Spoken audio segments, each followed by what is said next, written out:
Hi guys, ఇదైతే Sunday రోజు blog అనమాట. సండే రోజు అయితే పోలియో డ్రాప్స్ అయితే వేసారు కదా మనకైతే గవర్నమెంట్ తరఫు నుంచి. మేమైతే విందాక కూడా ఏం చేస్తాం అనమాట.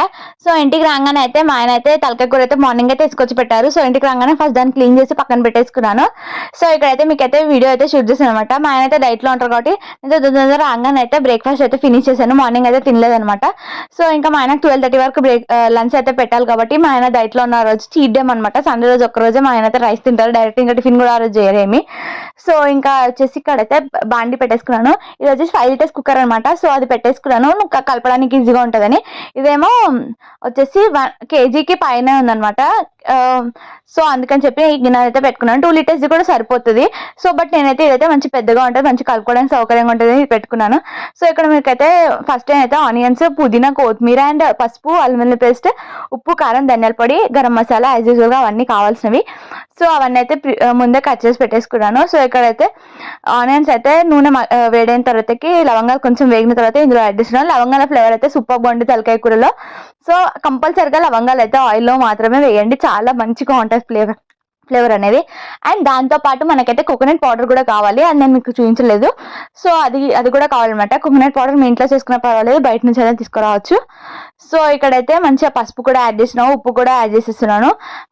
సో వేగేటప్పుడే ఆనియన్ వేగుతున్నప్పుడు సో కొంచెం ఉప్పు, ఎందుకంటే కొంచెం తొందరగా మగ్గుతాయని ఆనియన్స్. సో అందుకే నేను ఫస్ట్ ఉప్పు ఇందులో అయితే 1 స్పూన్ అయితే యాడ్ చేసేసినాను.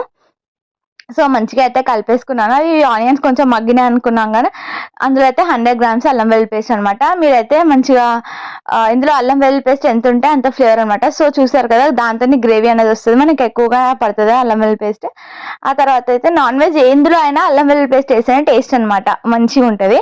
సో అందులో తలకాయ యాడ్ చేసేసి నెక్స్ట్ వచ్చేసి కొత్తిమీర, పుదీనా కూడా యాడ్ చేసేసినాను. తర్వాత వచ్చేసి ఇక్కడ కోకోనట్ పౌడర్ మీకు చెప్పినా కదా, మీరు ఇంట్లో అయితే వచ్చేసి కొబ్బరిని అయితే మంచి చిన్న ముక్కలుగా కట్ చేసుకొని ఒకసారి కొంచెం డ్రైగా ఇట్లా రోస్ట్ చేసుకొని దాన్ని పౌడర్ పట్టుకోవచ్చు, లేదా స్టోర్ బట్ అయితే కూడా వేసుకోవచ్చు. మంచి ఇంట్లో అయితే బాగుంటుంది నా ఫీలింగ్. సో ఇంకొచ్చేసి ఉప్పు, కారం, గరం మసాలా అండ్ ధనియాల పొడి కూడా యాడ్ చేసేసి మంచిగా అయితే కొంచెం సేపు అయితే మగ్గించుకున్నాను. అవన్నీ మంచిగా ఫ్లేవర్స్ అంతా పట్టే వరకు. తర్వాతకి 5 minutes తర్వాత అయితే కుక్కర్ మూత అయితే పెట్టేసాను అనమాట. కుక్కర్ మూత పెట్టేసి ఒక 6 whistles అయితే వేయించేసుకుంటాను. ఇక్కడ వచ్చి చాలా వేడిగా ఉంటుందని చెప్తున్నాను. పక్కన అయితే ప్యాలెల్గా అయితే రైస్ కూడా పెట్టేసాను, అది కూడా కుక్ అయిపోతుంది. సో ఆఫ్టర్ 5 whistles అయితే నేను మళ్ళీ కిచెన్లోకి అయితే వచ్చేసాను. సో వచ్చేస్తే నాకు అది మూత తీయడానికి రాలేదు. మా ఆయన అయితే పిలిస్తే మా ఆయన అయితే తొందరగా వచ్చి తీశారు. మీకు ఎవరెవరికైతే ఇంకా ముద్దు దీనికి రాదో నాకు కూడా కమెంట్ చేసి చెప్పండి. సో ఇక్కడైతే ఉప్పు అయితే చూస్తున్నాను, ఉప్పు అయితే సరిపోలేదు, కొంచెం పడిద్ది. సో ఇక్కడైతే ఉప్పు అయితే యాడ్ చేశాను. ఒక 5 minutes అట్లా మగ్గించుకుంటే దగ్గరకు వచ్చేస్తుంది మనకు కర్రీ అనేది. ఆ తర్వాత సర్వ్ చేసేసుకోండి. మంచిగా ఉందని చెప్పారు మా ఆయన కూడా, నాకు కూడా సూపర్ నచ్చింది. Okay then bye.